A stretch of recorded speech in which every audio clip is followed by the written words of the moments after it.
to order. Please be joined by my colleague, Jose Rizar, and we should be joined by one other, perhaps. I think he is on his way. But we'll begin the meeting with general public comment. And I think we've got Mr. Herman.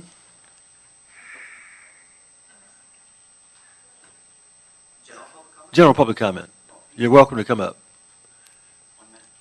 1 minute. That's a lot of time. So we all heard about the conduct of City of Los Angeles. That is a conduct, a pattern, or practice that needs to be investigated by our Department of Justice for the civil rights of non-disabled and the disabled in the City of Los Angeles. And why do I say that? Because there's been lots of stealing going on. Stealing, embezzlement, bribery, pay-to-play, developers extorting money from the taxpayers at the cost of unpractical, unreasonable politicians whose greed is simply to pad their wallets. So until we can gain control as a legislative body, we the people, it is only at that point that we will make America great and stop the prevailing corruption of City Hall. Thank you. Okay. Ms. Goody, followed by Zach Strathers. Then Robert Polito, Mark Kennerson, Patricia McAllister.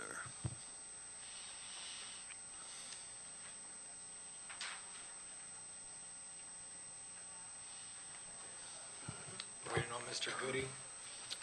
Mr. Goody's not here. My name is Zach Strosters.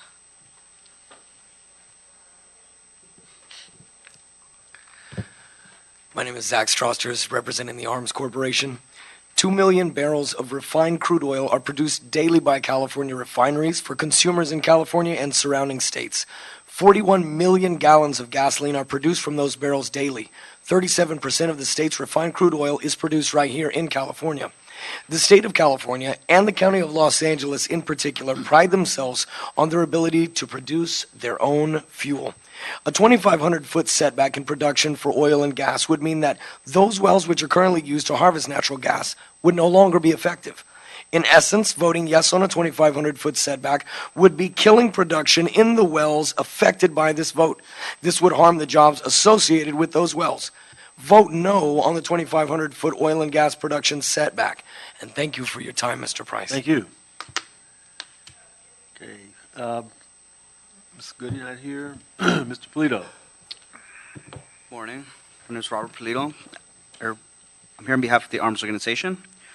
California's oil and gas industry provides over 360,000 well-paying middle-class jobs. And these aren't just your run-of-the-mill temp agency, fly-by-night, under-the-table gigs that so many of us Angelinos have been corralled into over the past 20 years. These are stable, reliable, family-supporting careers. These are the types of jobs that were the bedrock of our nation's economy in its golden era. Now, with the setback, we're talking about eliminating them. The message that we'd be sending to the neighborhoods and communities of LA is that good-paying jobs aren't trendy enough to drive policymaking, and the needs of the family are secondary to fashionable politics. If not for the family, if not for the protection of our local economy, then who and what exactly are we paying our elected officials to represent? Please consider the impact of your decision here today and vote no on the setback. And thank you for your time. Thank you. Okay, Mark Kennerson. Good morning. Good morning. My name is Mark Kennerson. I, too, am here in representing the Arms Organization. If I told you that removing $8 billion in domestic revenue from Los Angeles County was a good idea, would you buy it? That's exactly what we would be selling the voting population of Los Angeles if we voted yes on a 2,500-foot setback for oil and gas production. My family and I live here. We love Los Angeles. We love the people. We just love being here. So when we think about what the future of Los Angeles would be if we started removing good-paying family building careers, we get a little nervous. Please make sure you're thinking of a Los Angeles with a bright future with this setback comes to a vote. Vote no, and thank you. Thank you. Tricia McAllister? General public comment.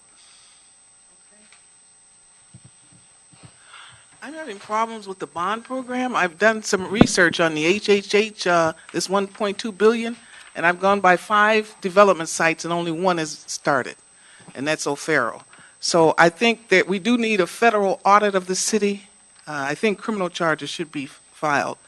Also, this country is in big trouble, and in Los Angeles, California is an example. For 36 years of presidents, they've been smuggling illegal aliens in.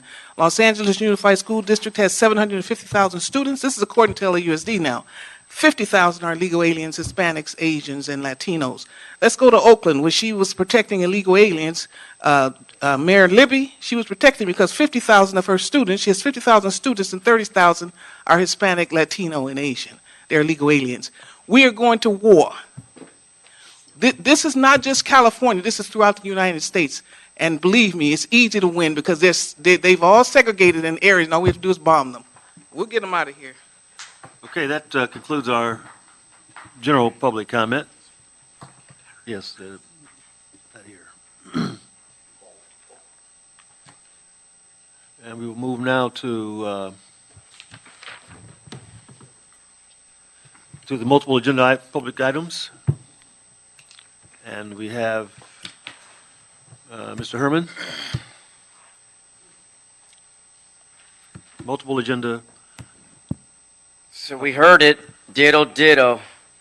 Practice and pattern of what? Systematic deficiencies in policies, training, supervision, and accountability. The speaker before me, Ms. McAllister, is right. We need to initiate a practice and pattern of stop illegals from taking American jobs and provide American citizens with program, service, and activity under ADA Section 504, Government Code 141-441. Because you people continue, once again, like an item 1, fuck the CRLA. Item 2, fuck the CRLA arts in downtown Los Angeles. Once again, item 3, 4, 5, fuck all of those items too, along with my favorite item 666 and CRLA's Bond Oversight Committee. Fuck them for abusing taxable non-housing excess bond process for administration management. Am I on topic, Mr. City Attorney? Yes, he is. Thank you, sir. And then I go into the last item, item 8. In categories of CD 1, 4, 8, 10, 13, and the biased, contemptuous, scornful motherfucker Herman Jason Wesson, CRLA Bond Oversight Committee nigger, for what proceeds available to Council's District 1, 4, 8, 10, and 13, Western, Slauson, and Wilshire Korean project areas. Well, the only projects you forget is the 1.2 billion fucking dollars that go to homeless people and a homeless crisis in LA, HHH, bitch.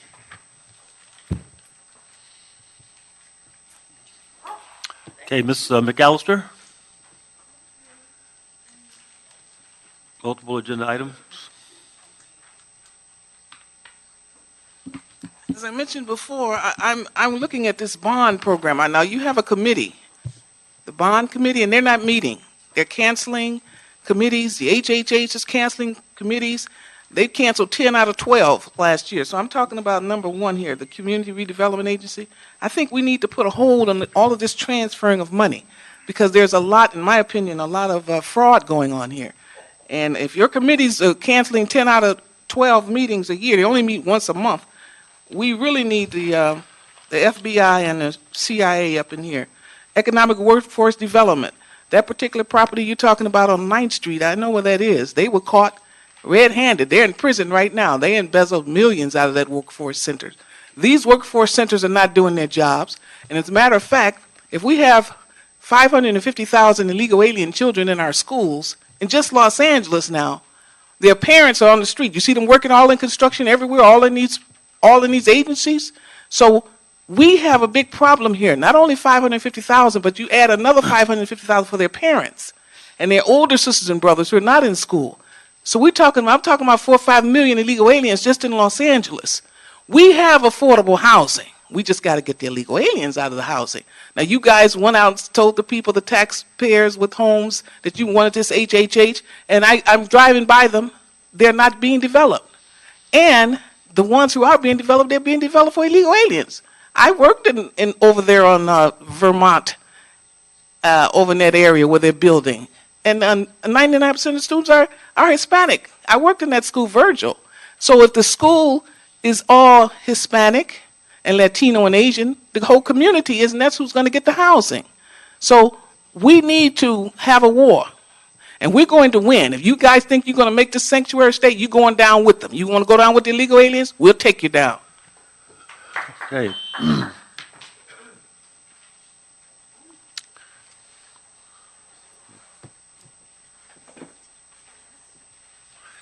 Okay, that concludes our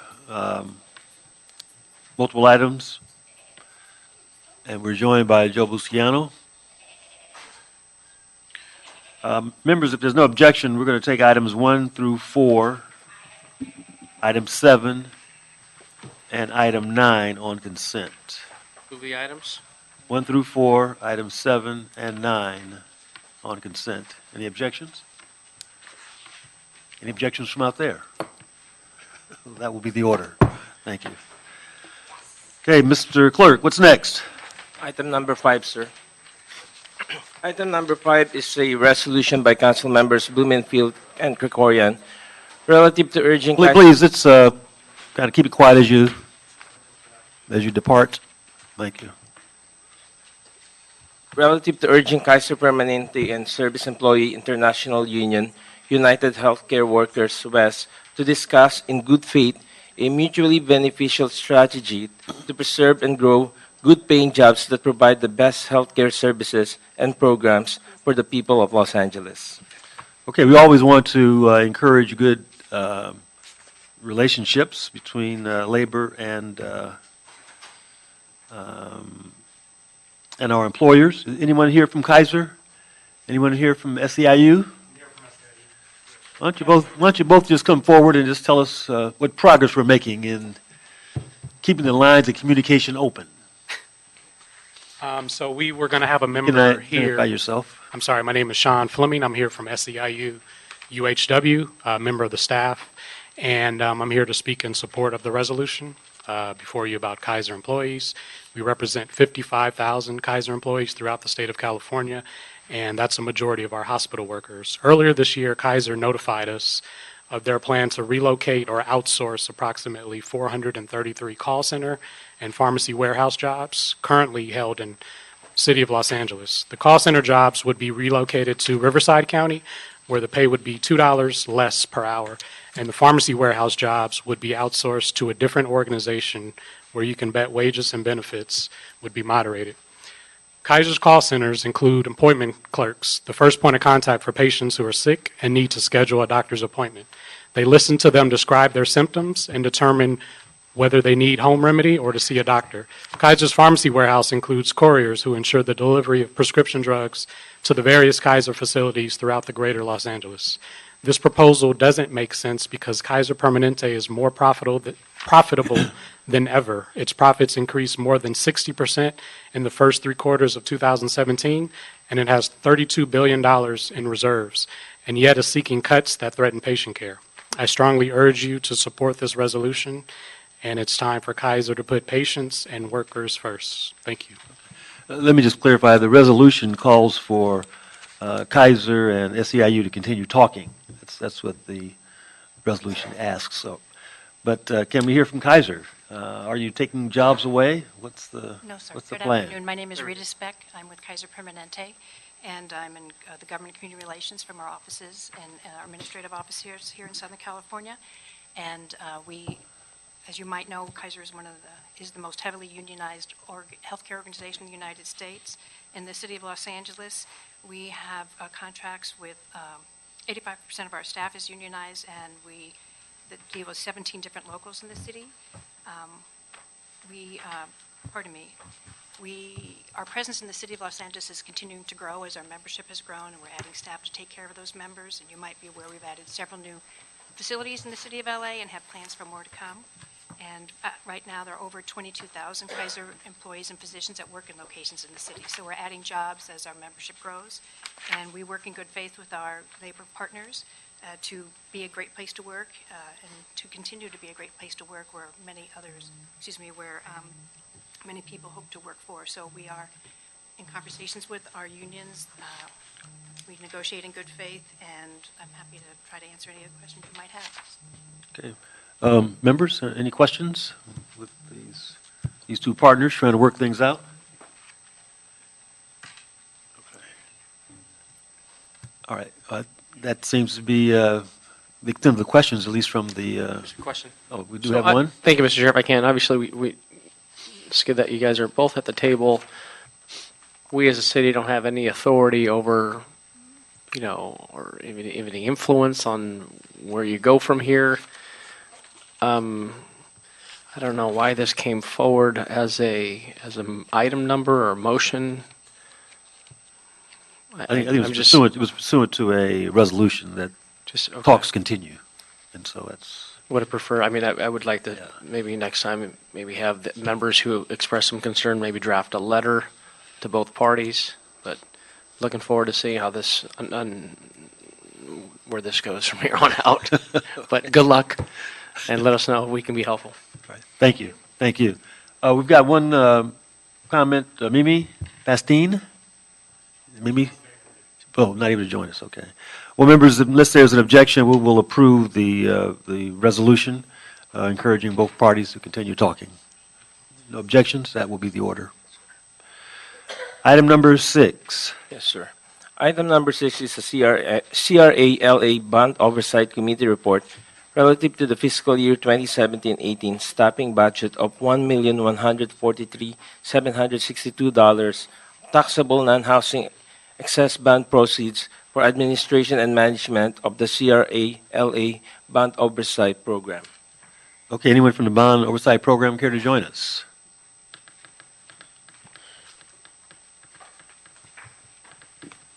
Please identify yourself and you may begin. Good afternoon, committee members. Mr. Chair, my name is Daisy Hernandez. I'm with the EWDD.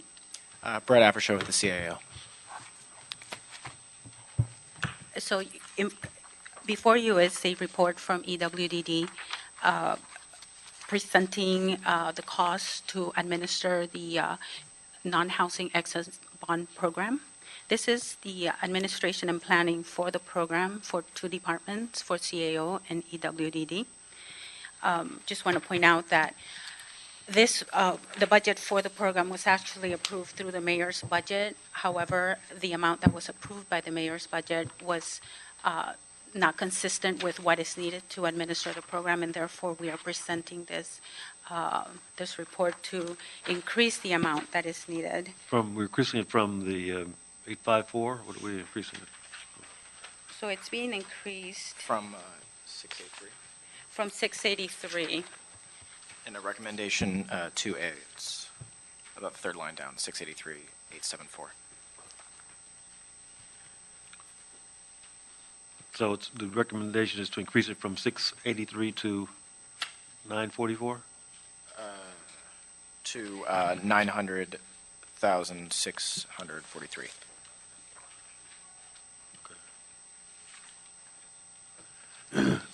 All right. So Is that it? that's it. Yes. Question, how does this program and funding tie in with the city's overall economic development strategy? So this is a program that is available for economic development, and it is being included in the sets as it's being developed by our department. It provides economic assistance for projects that are going to, spur economic development in the city.